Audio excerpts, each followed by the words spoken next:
السلام علیکم ورحمۃ اللہ وبرکاتہ۔ اکثر لوگ کنفیوز ہو جاتے ہیں کہ الف کے اوپر زبر لگانی ہے، زیر لگانی ہے یا پیش لگانی ہے۔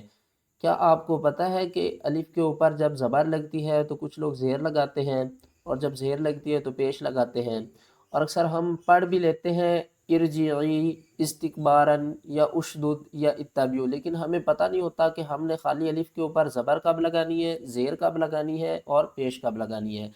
تو اس کی پہلے اگزامپل دیکھ لیں، اس کے بعد میں ایک ایک کو آپ کو اچھی طریقے سے سمجھاتا ہوں کہ الف کے اوپر زبر زیر پیش کب لگانی ہے۔ تو سب سے پہلی اگزامپل دیکھیں، یہ سورۃ الناس کی آیات نمبر 5 میں دیکھیں تو اسے ہم پڑھتے ہیں الذی یوسوس فی صدور الناس۔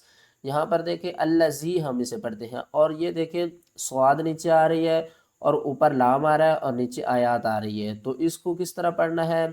اس کے بعد دیکھیں سورۃ الفجر کی آیات نمبر 28 میں دیکھیں ارجعی، اسے ہم پڑھتے ہیں ارجعی، تو الف بھی خالی ہے اور آگے را بھی خالی ہے، تو اس کے نیچے ہم نے زیر کیوں پڑھی، کس وجہ سے پڑھی، ہمیں اس رول کا پتہ ہونا چاہیے۔ آگے دیکھیں سورۃ طٰہٰ کی آیات نمبر 31 میں دیکھیں تو ہم یہاں پر پڑھتے ہیں اشدد، یہاں پر ہم الف کے اوپر پیش لگا رہے ہیں، کیوں لگا رہے ہیں۔ اس کے بعد اگزامپل دیکھیں سورۃ یاسین کی، اور یہاں پر دیکھیں تو ہم نے الف کے نیچے زیر لگائی ہے اتبعوا، اور یہاں پر بھی لام کا سائن آ رہا ہے۔ تو اس سے بات دیکھیں فویل للمصلین، آگے دیکھیں الذین هم عن صلاتهم ساہون، یہاں پر بھی ہم الف کے اوپر زبر لگا رہے ہیں۔ تو چلیں سب سے پہلے ہم الف کے اوپر زبر کا کنسیپٹ کلیئر کرتے ہیں کہ الف کے اوپر ہم نے زبر کب لگانی ہے۔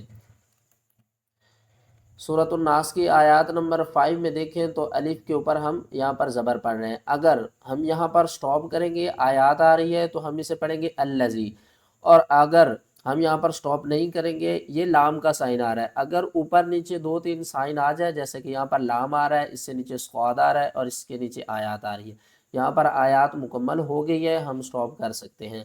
اس کے بعد اوپر لام کا سائن ہے، لام کا مطلب ہوتا ہے نہیں، اگر ہم خنّاس الذی پڑھیں گے تو الف کیوں نہیں پڑھیں گے، اگر ہم یہاں پر سٹاپ کریں گے اور آگے الف کو پڑھیں گے تو الذی پڑھیں گے۔ الذی کیوں پڑھیں گے، آپ نے ایک بات کا خیال رکھنا ہے، جب الف کے بعد لام آ جائے تو ہم الف کے اوپر زبر پڑھیں گے۔ کیا کریں گے، الف کے بعد اگر دوسرا حرف لام ہوگا تو ہم الف کے اوپر زبر پڑھیں گے، کہیں پر بھی آ سکتا ہے۔ یہاں پر دیکھیں فویل للمصلین پر دیکھیں تو الف کے بعد لام آ رہا ہے، تو ہم کیا کریں گے، الذی، الف کے اوپر زبر پڑھیں گے۔ اب میں آپ کو بتاتا ہوں کہ الف کے نیچے زیر کہاں کس وقت پڑھنی ہے۔ یہاں دیکھیں اس کو ہم پڑھتے ہیں ارجعی، اور دوسرا ہے اتبعوا، یہاں پر دیکھیں اتبعوا پڑھتے ہیں، اور سورۃ الفجر کی آیات نمبر میں دیکھیں 28 میں تو ہم ارجعی پڑھ رہے ہیں، کیوں پڑھ رہے ہیں، یہ دیکھیں الف کے بعد اگر لام نہ ہو، الف کے بعد لام نہ ہو تو ہم کیا کریں گے، تیسرا حرف دیکھیں گے، اگر تیسرے حرف کے نیچے زیر ہوگی تو ہم الف کے نیچے زیر لگا دیں گے۔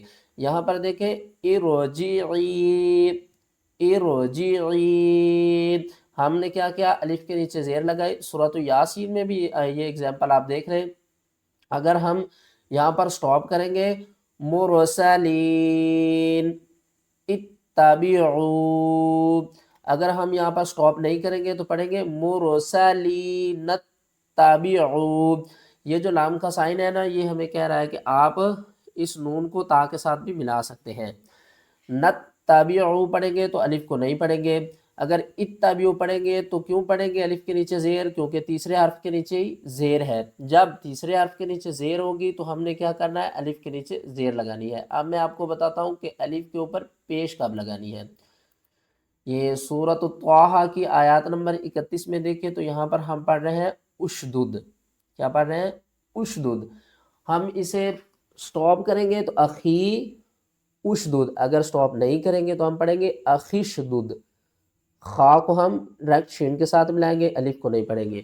الف کے اوپر پیش کب پڑھنی ہے، جب تیسرا حرف پھر ہم دیکھیں گے، کیونکہ الف کے بعد لام تو نہیں ہے نا، اور تیسرے حرف کے نیچے زیر بھی نہیں ہے، تو اب ہم کیا کریں گے، تیسرے حرف کے اوپر دیکھیں گے، اگر تیسرے حرف کے اوپر پیش ہوگی تو ہم الف کے اوپر ہی پیش پڑھیں گے۔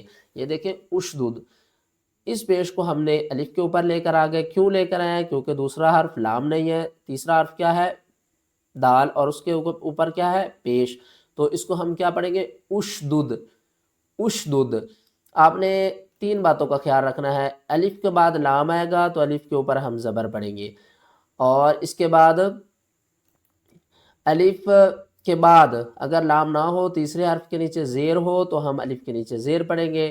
اگر تیسرا حرف پیش کے ساتھ ہو تو ہم الف کے اوپر پیش پڑھیں گے۔ اگر آپ کو ویڈیو اچھی لگی ہے تو ویڈیو کو لائک کریں، چینل پر نئے ہیں تو چینل کو سبسکرائب کر دیں، اور اسی طریقے سے قرآن پاک کے مشکل ترین ورڈ اور قرآن پاک میں جو بھی سائن، جو بھی آیات مشکل ہیں، اگر آپ ان کو سیکھنا چاہتے ہیں تو ہمارے اس چینل کو سبسکرائب کر لیں۔ شکریہ۔